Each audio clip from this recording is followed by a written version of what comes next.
This election is about confronting the most pressing issues that are bearing down on people's minds, on workers and families' minds. And that's why Sinn Féin's top priorities in this election are tackling the cost of living crisis and supporting the health service. As I've said, I've been in the doors with our candidates. We have been engaging and we've been listening to people's concerns. And it is the rising cost of living and fuel and electricity price hikes that are at the forefront of people's minds. And we know that that's crippling so many households and their budgets. Where local ministers do not have the powers to take action, we will continue to work with our Scottish and Welsh administrations colleagues to make sure that the Tory government in London does take action. Conor has set out the Sinn Féin spending plans to help ease the burden on households, along with an extra £1 billion investment in the health service over the next 3 years. That's funding that would allow us to recruit more nurses and doctors, drive down waiting lists and improve funding for mental health and cancer services alongside transforming the health service. This will require a laser focus to get things done, financed through this 3-year budget. As a result of the DUP's collapse of the executive, there remains £334 million in unallocated funds, which could actually be gone some way to alleviate the pressures facing workers and families right now.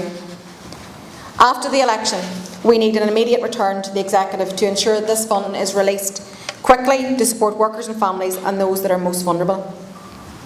Sinn Féin are ready, day one, immediately after the election, to prioritise these issues and to provide our children with the modern education, to deliver 100,000 new homes, to make our communities safer and to create good jobs so that the next generation has a future here.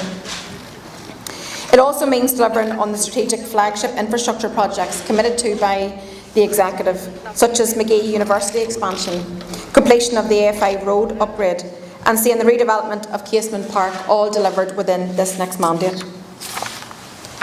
Access to the British and EU markets gives the North a real competitive advantage from which we must yield benefits to help position our economy, support local businesses and attract and retain foreign direct investment and to secure jobs. But here at home we have an economy department with the DUP at the helm that are deliberately squandering opportunities because of their ideological opposition to the protocol and all-Ireland cooperation. So it is time for new leadership and it is time for a change of direction. We need to see far-reaching improvements to succeed in planning and delivering our economic vision moving forward. We need functioning institutions and political stability which allows those of us that want to work together and make politics work to do so through cross-party cooperation and delivery. This election is a defining moment, a time for real change, which will shape the direction of our society for the next generation. If the electorate decide, then Sinn Féin will take up the reins and lead an agenda for change at Stormont with a progressive First Minister for all. The future is in your hands. This is a time for real leadership. This is a time of hope and a time of opportunity. This is a time of real and historic change. We are here to deliver for all.